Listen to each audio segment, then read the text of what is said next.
Baga nagaan gara chaanaala keenyaa dhuftan isiniin jenna. Chaanaalli keenya Online Field Chemistry jedha. Chaanaalli keenya keemistirii kutaa 9ffaa hanga 12ffaa worksheetii ibsa kitaaba barataa irratti xiyyeeffate gaafilee adda addaa barattoota cimsan isinii kennuudhaaf qophii fi haala duree hunda xumuree jira. Kanaafuu ibsa kana afaan Oromootiin afaan keessaniin hubattanii sirriitti akka jabaattaniif niiw kaarikulamii yookaan kitaaba sirna haaraa ammaa kanarratti kan xiyyeeffate ta'a. Gamumaan chaanaala keenya subscribe, share, like godhaa, comment godhaa, nu hordofaa, nu faana bu'aa isiniin jenna. Kanaafuu har'a mata dureen nuti qabannee dhiyaanne keemistirii kutaa 9ffaa yuunitii 1ffaa keemistirii and its importance. Keemistirii kutaa 9ffaa boqonnaa 1 keemistirii fi barbaachisummaa isaa isa jedhu laalla. Kanaafuu asumaan gama takka tuqaa takka yoo deemne definition and the scope of chemistry hiikaa fi iskooppii keemistirii kan jedhu laalla. Kana jalatti takka tuqaa takka mata duree xiqqaa definition of chemistry yookaan hiikaa keemistirii kan jedhu laalla. Kanaaf keemistiriin akkuma maqaan isaa ibsu chemistry is the science that deals with the property, composition, structure of substance or element and the compound, the transformation they undergo and the energy that is released or absorbed during this process. Kanaafuu hiikaa keemistirii irraa yookaan keemistiriin saayinsii waa'ee amala wantootaa, qabiyyee wantootaa, caasaalee wantootaa fi yookaan elementii fi koompaawundii jijjiiramoota isaan godhuu danda'anii fi akkasumas enerjii isaan gallakkisan yookaan fudhatan kan qoratudha. Kanaafuu keemistiriin chemistry is the science that deals with the property, composition, structure of substance or element and the compound, the transformation they undergo and the energy that is released or absorbed during this process jennaan jechuudha. Kanaaf kana jalatti substance isa jedhu yoo ilaalle substance jechuun wantoota jechuudha. Substance is a particular kind of matter with uniform property. Example gold, silver, water, soap, table salt etc. Kanaaf substance yeroo jennu wantoota maatarii adda addaa amala wal fakkaataa qaban jechuudha. Maataroota adda addaa amaloota wal fakkaataa qaban jechuudha. Fakkeenyaaf goldiin, elementiin goldiin, elementiin silveriin, bishaan, saamunaan, ashaboon nyaataa isaan kun substance yookaan wantoota jalatti ramadamu jechuudha. Inni lammaffaa maatariidha. Matter is a physical substance that which occupies space and possesses rest mass. Example book, pencil, television, stool jechuudha. Kanaafuu maatar gisee jennu wantoota fiizikaalawoo that which occupies wantoota fiizikaalawoo iddoo fi hanga qaban jechuudha. Maatar gisee jennu wantoota fiizikaalawoo hangaa fi qabee qaban jechuudha. Kanaaf fakkeenyaaf kitaabni, qalamni, televiziiniin, istuuliin fakkeenya maatariiti jechuu ni dandeenya. Inni biraa immoo the property isa jedhu. The property of a substance is its attribute, quality or characteristic. Every substance in the universe in which we live has its own characteristic, its own property by which we can distinguish it from other substances. This is because every substance has its own unique composition and structure. Example, water is a substance that has no color, taste and shape. Property isa jedhu hiikaa isaa yoo ilaalle property jechuun wantoota jechuudha. Wantoota qulqullina mataa isaanii, amaloota mataa isaanii qaban jechuudha. Kanaafuu every substance yookaan wantoonni hundinuu yuunivarsii yookaan nuti keessa jiraannu addunyaa keessa jiraannu tana keessatti addunyaa nuti keessa jiraannu tana keessatti wantoota amala dhuunfaasaa qabu jechuudha. Wantoota amala dhuunfaasaa kattiin addaan baafaman wantoota biraarraa amala dhuunfaa isaanii qaban jechuudha. Kunis maali? Sababni isaa every substance wantoonni hundinuu amala adda ta'e fi kompooseshinii yookaan caasaalee mataa isaanii waan qabaniif fakkeenyaaf bishaan sabstaansiidha. Haa ta'u malee halluu hin qabu, dhandhama hin qabu, akkasumas maali boca hin qabu jechuudha. Bishaan boca qabee keessa jiraatu san qabaachuu danda'a malee jechuudha. Nura composition jenna. Composition is the nature of something, ingredient or constituent. How a whole or mixture is made up of. Example, table salt is chemically composed of the elements sodium and chlorine. Stainless steel spoons are solid solution or alloy of chromium, carbon and the other element. Composition ጊዜ jennu the nature of something uumama waan tokko uumama wanni tokko qabiyyee uumama wanni tokko irraa dhufe jechuudha. A whole or mixture is made up of jechuudha. Makaan yookaan wantoonni hundi waan isaan irraa uumaman san waan adda addaa irraa gisee uumaman composition jennaan. Fakkeenyaaf table salt yookaan ashaboon nyaataa mana keenyatti itti fayyadamnu kun amala keemikaalaa jechuudha. Karaa keemikaalaatiin elementoota soodiyeemii fi kilooriinii irraa kan uumame jechuudha. Kanaaf stainless steel yookaan fal'aanni hadiidaa isatti fayyadamnu jechuudha. Mana keessatti laaqaa elementoota kiroomeemii fi kaarboonii fi elementoota biraa irraa kan ijaarame jechuudha. Kanaafuu composition gisee jennu stainless steel spooniin compositionidha. Akkasumas table saltiin compositionidha jechuudha. Compositionidha jechuudha. The arrangement and the relationship tarreeffamni yookaan hariiroon wantoota between part of element of something or complex is known as it is akkaataa caasaa isaaniitiin jechuudha addaan baafaman jechuudha. Example, a school building are made up of roof. Fakkeenyaaf gamoon mana barnootaa qorqorroon kan ijaarame jechuudha. Qorqorroon kan ijaarame. Ceiling, doors, window akkasumas hulaa foddaalee gidaara akkasumas ground plus 1 plus 2 jaanii akkasitti karaa orderii yookaan immoo tartiiba isaaniitti gorra ta'an jechuudha. The arrangement of each this tokkoon tarreeffama bulookii kanaa it is known as structure of the school building jechuudha. Caasaa gamoon mana barnootaa kun qabu jechuudha. Fakkeenyaaf hulaan foddaan akkasumas ground plus 1 yookaan fooqii tokkoffaa lammaffaa yoo ta'e isaan kun hundinuu arrangementii jechuudha. Fakkeenya isaanii kan yoo ilaalle salti, ashaboo, salfariin, gold fakkii kanarraa silver isaan jennuun kun maali? Wantoota naannoo addunyaa yuunivarsiitii tokkotti jiraatan jechuudha. Every substance in our environment is continuously changing from time to time due to both external and internal force.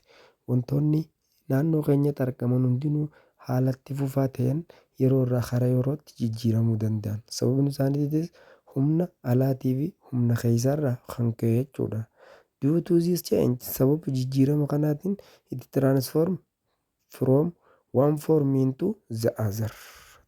Jijjiirama waan tokkorraa gara waan biraatti jijjiiramuu danda'an jechuudha. The transformation of a substance is marked change in a form, nature or appearance. Kanaaf jijjiiramni haala kanaan wantoonni ittiin jijjiiraman kun maali? Akka isaan uumama keessa haala biraatti ittiin mul'atan isaan godha jechuudha. These transformation are accompanied by energy change. Haalli jijjiirama akkana wantoonni uumaman jijjiiraman kun maali? Sababa jijjiirama enerjiitiin dhufe jechuu ni dandeenya jechuudha. Akkasuma takka tuqaa takka lama scope of chemistry. Scope of chemistry yookaan field of chemistry. Fieldiin chemistry, dameeleen chemistry eenyu faadha kan jedhu ilaallaa jechuudha. Kanaaf asuma keessatti the study of modern chemistry has many branch. Modern chemistry yookaan chemistry ammayyaa dameelee hedduudha qaba. But can generally be broke down into 5 main discipline or area of study. Kanaaf major yookaan inni olaanaan dameeleen inni ittiin qoqqoodamu 5 kan ta'e qaba jechuudha. First yookaan tokkoffaan physical chemistry jenna. Lamaffaan organic chemistry. Sadaffaan inorganic chemistry.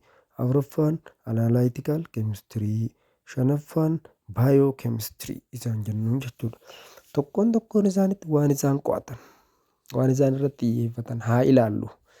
Physical chemistry yookaan chemistry physicalawaa jennaan jechuudha.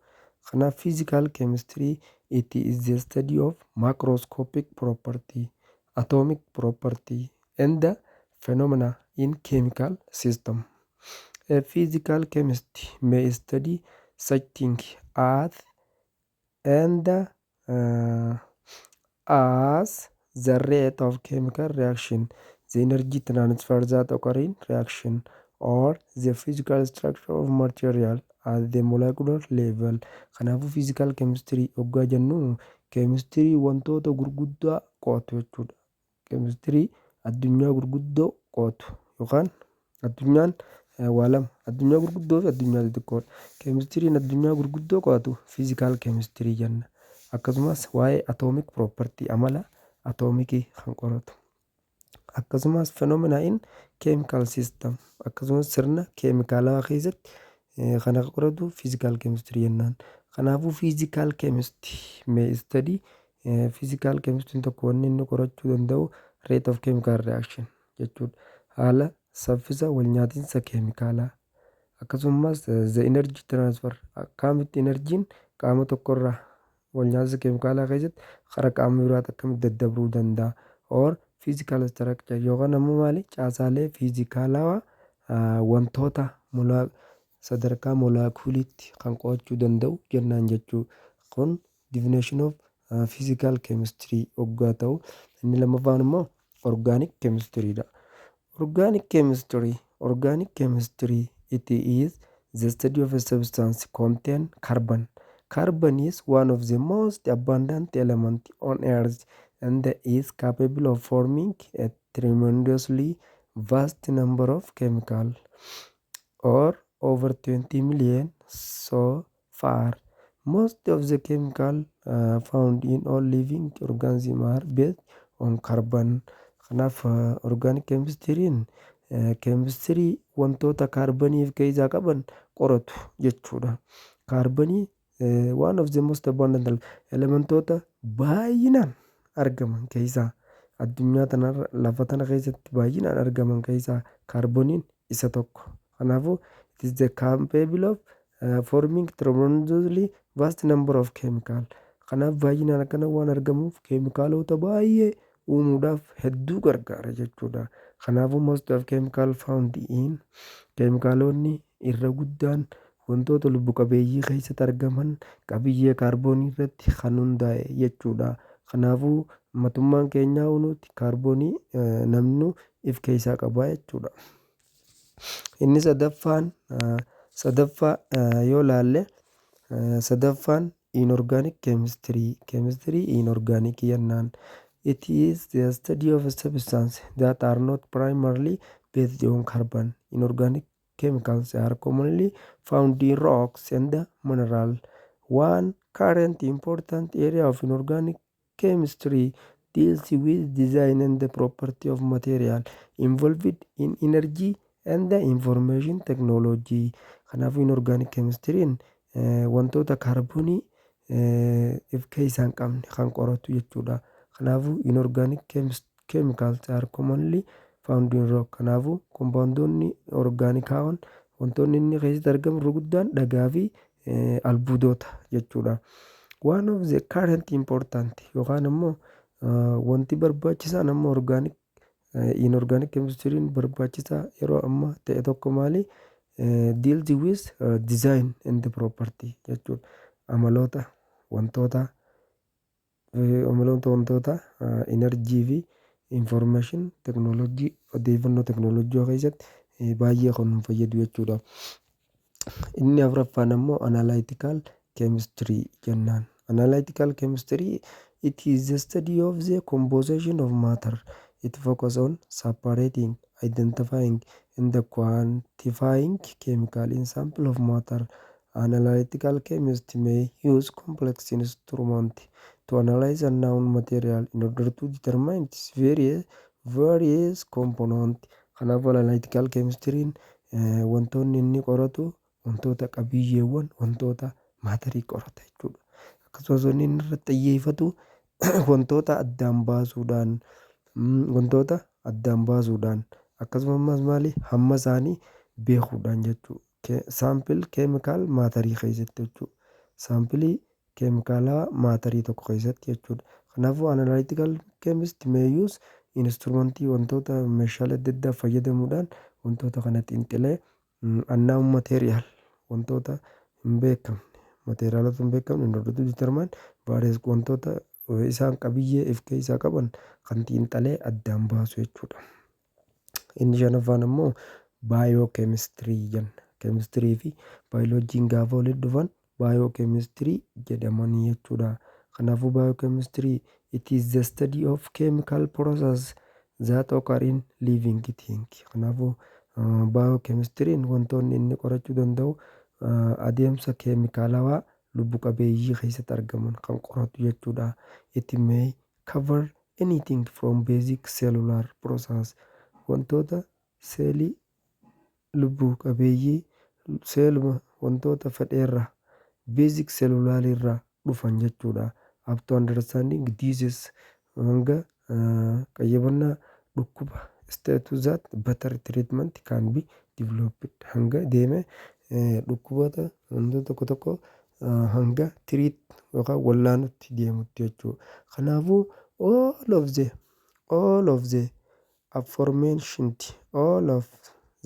aforementioned discipline of chemistry are highly engaged in taking measurement, making observation, using them to come to conclusion jechuudha. Kanaafuu disciplinoon yookaan fiildiileen keemistirii kun hundinuu tarkaanfiin isaan fudhatan wantoota irratti xiyyeeffatan irratti saffaran irratti maali odeeffannoolee daawwannaa adda addaa godhuudhaan using them to come karaa conclusion yookaan wantoota guduunfaatti kan dhufan jechuudha. Chemistry is about looking for pattern in a way of substance behave jechuudha. Karaa wantoota amala wantoota especially keessattuu ilaaluudhaan patternii wantoota amala wantoota kan qoratu jechuudha. Sababni isaa maali? Because living and non-living things are made up of matter. Kanaafuu wantoonni lubbu dhabeeyyii fi lubbu qabeeyyiinis maatarii irraa waan uumamaniif jechuudha kun.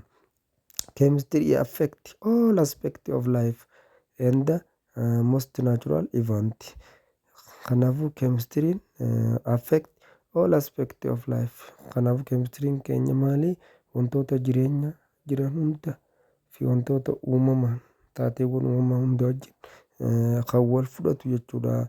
Kanaafuu fiildiileen keemistirii kun the scope of chemistry can be extended to explaining the natural world. Kanaafuu isaan kun hundinuu maali? Addunyaa uumamaa tana preparing people for career opportunity akka namoonni carraalee adda addaatiif uummatanii lammiileef dursa kanneen itti fayyadaman kan godhu jechuudha. The scope of chemistry include fakkeenyaaf fiildiileen keemistirii kun kan qoratan qonnaaf yookaan agriculture, medicine, qorichoota adda addaatiif nyaata qorichoota adda addaa nyaata oomishuudhaaf akkasumas ijaarsa wantoota adda addaatiif kan oolan jechuu ni dandeenya jechuudha. Kanaaf inni biraa immoo maali? Inni biraa maali? Takka tuqaa lama relationship between chemistry and other natural science. Mata dureen keenya takka tuqaa lama hariiroo keemistirii fi dameelee saayinsii uumamaa kanneen biroo jedha. Waan gisee ilaallu chemistry is a branch of science. Science is the process by which we learn about the natural universe by observing, testing, then generating a model to explain our observation. Because of because the physical universe is so vast. Kanaafuu keemistiriin gaamaali damee saayinsii keessaa tokko. Saayinsiin adeemsa wantoonni tokko ittiin baratamuu danda'u addunyaa uumamaa tana keessatti ilaaluudhaan, teesti godhuudhaan yookaan qorachuudhaan, sanboota jenereeting moodelii lafa kaa'uudhaan addunyaa tana kan ibsuu danda'u jechuudha. Sababni isaas maal? Because of the physical universe is so vast. Kanaaf yuunivarsiin yookaan ammoo addunyaan keenya fiizikaala uumama baay'ee bal'aa ta'e waan qabuuf jechuudha. There are many different branch of science. Kanaafuu saayinsiilee hedduutu jira kanneen akka baayoloojii, kan waa'ee study the living thing wantoota lubbu qabeeyyii kan qoratu, jiyooloojii, the study of rock and the earth wantoota akka jiyooloojii. Jiyooloojiin immoo maali? Waa'ee dhagaalee fi lafaa kan qoratu jechuudha. Kanneen fiiziksii fa'a. Fiiziksii is a branch of science. The nature and the property of matter and energy. Kanaafuu fiiziksiin maali? Damee saayinsii ta'ee kan wantoota uumamaatii fi amala maatarii fi enerjii kan qoratu jechuu dandeenya. Kanaafuu har'aan tana barumsa keenya asuma dhaabnaa. Paartii sadaffaa keessatti asumaan fuunee kan itti fufnu ta'a. Chaanala keenya like, share, subscribe godhuu hin dagatinaa isiniin jennaa.